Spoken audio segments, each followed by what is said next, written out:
Hello guys, welcome to Mark Shrimp Tanks. This video today shall be about our water changes for bee shrimp, like these tanks here, for 2020, right? And we're going to cover things like water preparation, additives that I add to the tank, buffers because I use RO water. And we're also going to cover other things like additives that I add to the tanks, things like alder cones, volume of water that I change, etc. Right, so stay tuned because we have all that coming right up. Let's get the show on the road. What I do first is I prepare my water, right? And my water is reverse osmosis water. This is water that is passed through several different types of filter, sediment filter, carbon filters, and then an RO membrane.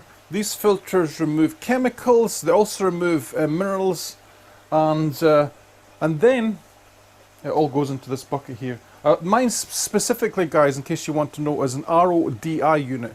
I've actually added the DI part to the end, right? And all the DI, the part is a resin. It's a deionizing resin, right? So that goes into your last section.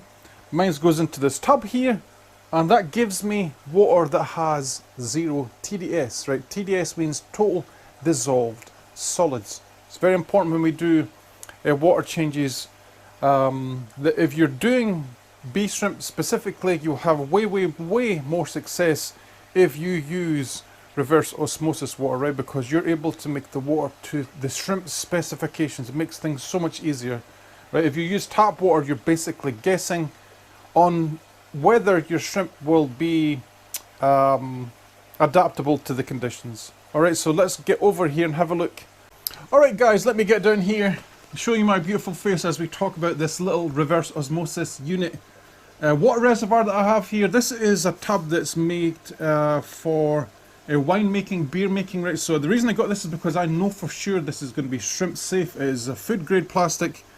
It holds about 25, maybe a few more litres than 25, because on the side it says 25, but I have it a little bit fuller, right? So mine's holds probably 26, 27 litres of water, which is enough for me to do 1 rack a day, right? So in this, in a nutshell, we have our DI water coming in here, which gives me reverse osmosis water that is 0 parts per million. Right, and this little float valve here, when this drops, it automatically fills up the water again itself, right? It's very important because it saves me a lot of work. How many times I've overflowed tubs not having this? It's a godsend, this kind of stuff. Right, and then inside the tub we have a circulating pump down here. You guys have seen this one before. And then I also like to have an air stone in here as well, just with a bubbler, keeps the water nice and oxygenated. And guys, when I have the RO water coming in here, I like to leave it sitting for a day because it's just the same as if you were taking it from the tap and it was fresh. The parameters are cold, the water is cold, sorry, and the parameters are different from what they would be once you let the water settle. Right now, all that means is you're letting the water heat up. Right, so for 1 day, after this is emptied and then it's filled up again, I won't use it for that whole day, 24 hours at least. Right, so once I use this water today in this video, this will self-top up again, and then I'll be able to use the water tomorrow again. So you see how this works, right? All I said is I have a basic circulation pump, and this is how I add it back to the tanks. This pump is always on, and the reason I like it being on as well, guys, is sometimes it doesn't heat up the water fast enough.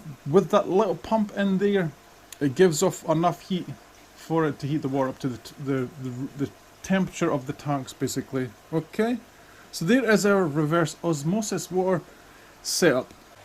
Okay guys, for the next stage you will need at least a TDS pen. I have an HM digital TDS4 here.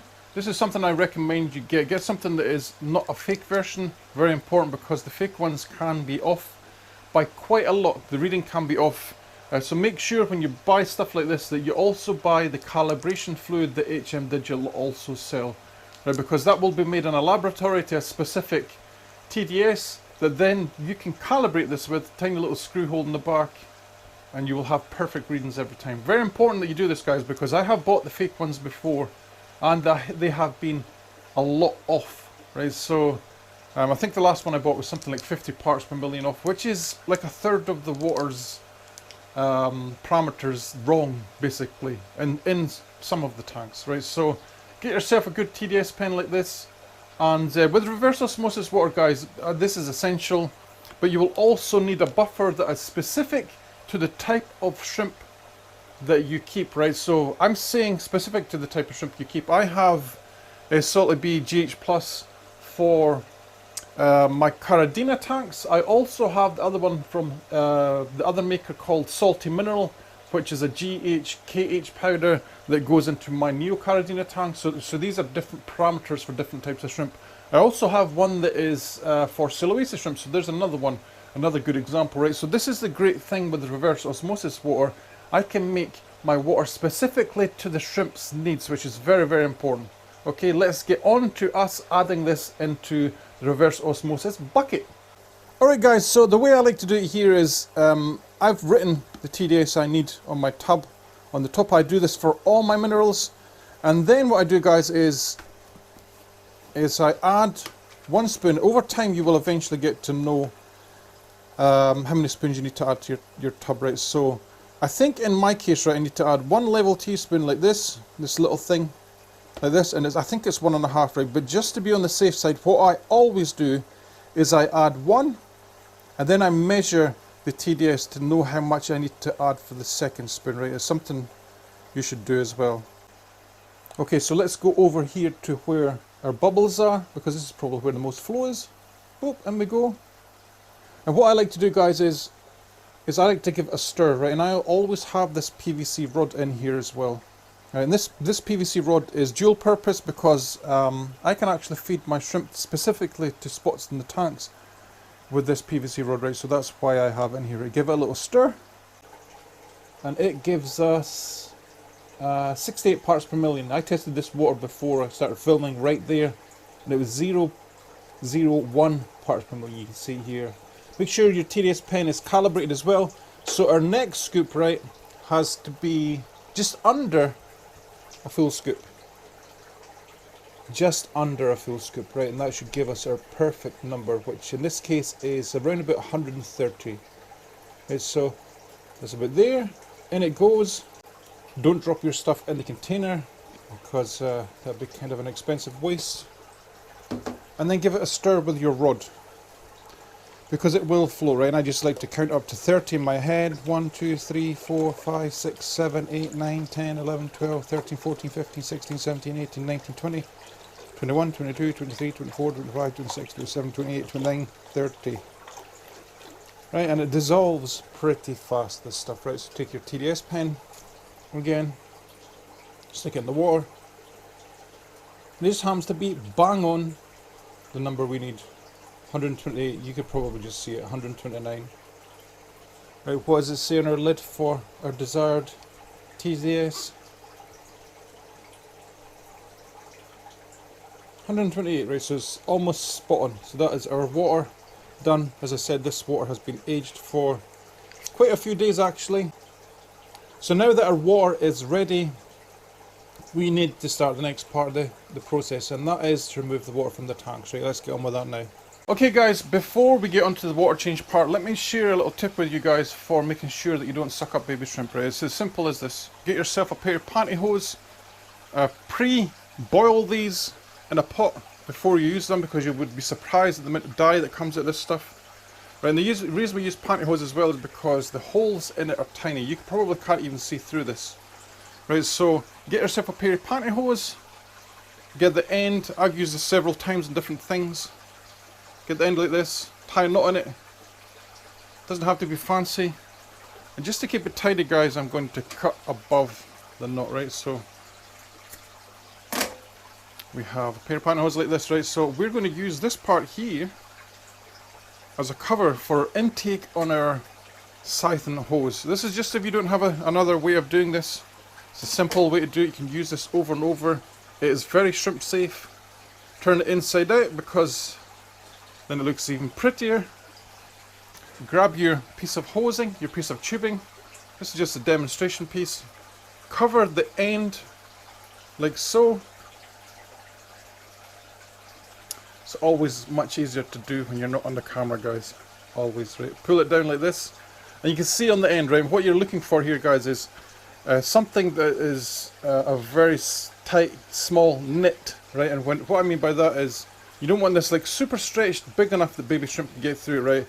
You can see on the net here, you can probably just see if the camera can focus, that it is very, very small. Right? Baby shrimp, even when they're born, will be circa 1.5 to 2 millimeter. This is way smaller. This is like half a millimeter, right? So this is perfect for this. You grab a rubber band like this. These are the ones I use for shipping, so they're a little bit thicker than I would normally use. Get it over the top like so. You can also use a cable tie for this if you want as well, if you have them lying around. And just pull it over like this, as tight as you can. Keep on going. Just bear in mind that the rubber band might snap. And there you go, right? You have a little thing that you've made that you can siphon water from your tank, and it's 100% shrimp safe, right? No baby shrimp will get through this. Let's get on with the water change. Next, guys, we're going to siphon the water out of our tanks, right? And when you do this, you have to know the volume of the water in your tanks, right? So I will leave a link in the description where you can put in your details of your length, your height, your width, etc. So you can determine the volume of in litres or gallons or whatever it is. So you can figure out how much you should take out, right? I recommend taking out just 10% every week or two. Okay, right? So when you're doing the measurements of your tank as well, don't measure the actual tank itself, measure the water volume, if that makes sense, right? Because if you measure, for example, from the base of the tank here all the way to the top, and then you put this into the online calculator and then you do the other calculations, it will give you a number that is too high, right? So you don't want that. You want the actual volume of the water that's actually in the tank, right? So measure from the base to the water line. This is what I do. Right, you can also try and deduct glass thickness as well. If you have a big tank with thicker glass, try and do that as well. Also, if you have bigger things in the tank, like a brick like you see here, please try and remove. For example, this brick would be the equivalent of, I don't know, like 2 litres of water volume. So remove that from your total. The thing at the back I have there as well is a filter that is full of gravel. It's probably 1.5 litres, right? So remove that from your total as well, right? So when you have your total, all you do is divide it by 10. Come over to your tank, remove the water that you've divided by 10 out of the tank, right? So just say you have a 100 litre tank, 100 litres of water, just as an example. You come to your tank, you remove 10 litres of water when it's full. This is how you do it. When it's full as point, you remove 10 litres of water. Get yourself a marker pen, permanent marker pen. This is what I do.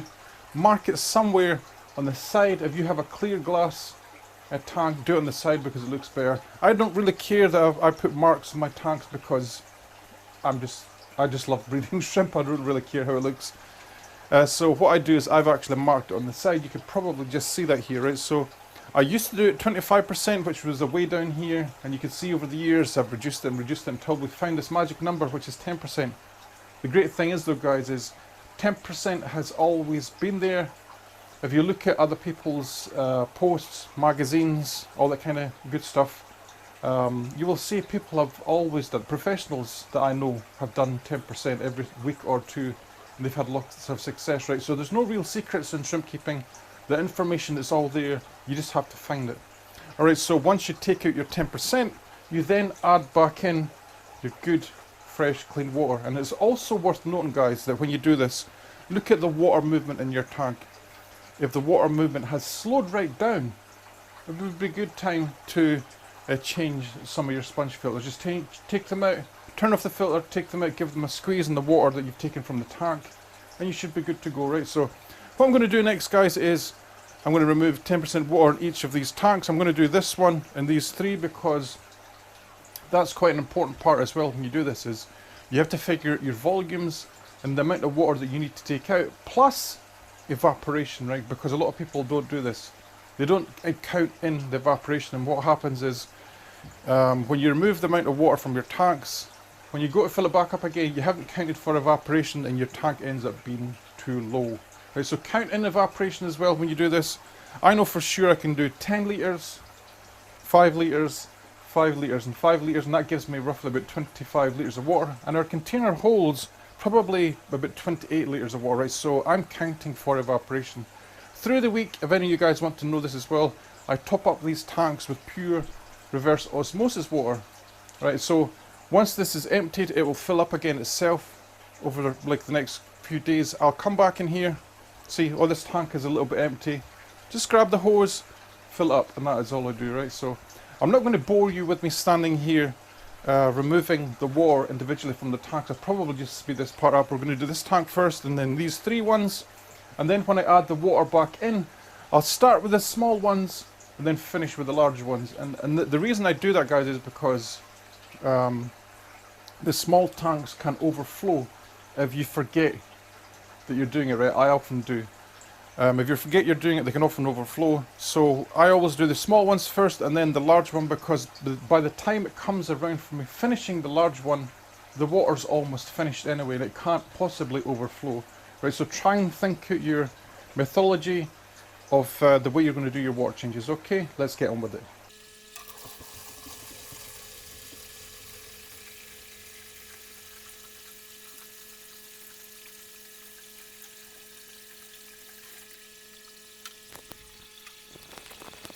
Alright guys, one thing I didn't mention there is when you're doing this in your tanks, and just let me show you again, when you're doing your siphoning, especially when you're doing it in a row like I'm doing here, right, when you're doing your siphoning, if you don't have one that's like an automatic thing with a shut-off valve, right, when you're doing your water change, put your thumb over the piece of tube at the end before you move on to your next tank, right? So this is what I mean, this, because it will save you having to re-siphon, re-sucking the pipe basically over and over and over, right? So let's get started again.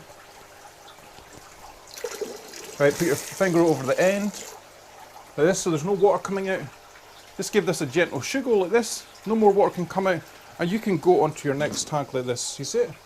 It's still held in here, the siphon is still there, and you go into your next tank like so. It's not normally this awkward for me, but it's just because the cable is in the way for the camera here. Hopefully you can see this. Let's get back onto the fast forwarding.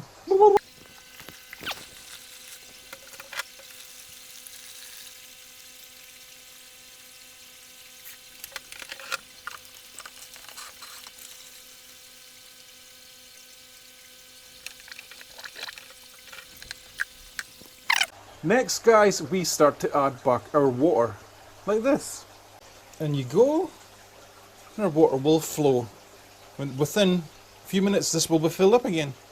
Okay, guys, so while that is filling up, you need to think about your additives that you want to add back to the tank. This is very tank specific as well, right? So what we add here, we will not add into, like a Neocaridina tank as an example, right? So this is the stuff I use, and I'll tell you why as we go along. First, let's start off with the alder cones. I like to add these back to the tank because they do actually add tannins, and they provide places within the alder cone themselves where large shrimp can't feed. And that's quite important because these will get mycelium built up on the inside, and baby shrimp can get to it, and the large shrimp can't, right? So you can see why this would be good in a tank, right? It's also, as I said, the tannins are known to have beneficial properties to shrimp. They help with mineral uptake, which is quite important for molting and stuff. Also, they slightly lower the pH, but don't depend on these solely to lower the pH, because you will be disappointed. You literally have to add hundreds of them to the tank to get any real benefit of lowering the pH, right? So check your tanks, see how much you need to add. I also add Indian almond leaves like this. Check the tanks, and once they start to skeletize a little bit, that's a good time to put more in. I also use banana leaves, which I've not got here. And then I go on to the things that are like liquid additives. This is liquid humin and fulvic. If you have a saltwater tank, this helps to kind of like recharge the activated soil a little bit, because it's got fulvic acid and humic acid in it. This will also put tannins back into the tank. I use ferro, which is iron, back into my tank as well. These two things are more recent within the last month. I use potassium as well, because I went away from adding orchid fertilizers to the tank simply because they had nitrates in it and ammonium. It was either ammonia or ammonium, which I'm not keen on adding to a tank, right? So I've simply went with these two, ferro and potassium, as my fert. Here's my liquid humin and all the other good stuff, right? Let's put them into a tank so you can see what we're talking about here. So as I said, I always start with my alder cones in first, like this. Depends on how much is in the tank, but I can see this one hasn't been, there's been no alder cones in this tank for a while, right, so we can add them back into the tank. I then add my Indian almond leaves if it needs it. Same with banana leaves, any other leaves you use. Check around the tank. I do have some banana leaves here, but I can see these ones are almost see-through, so we could add another couple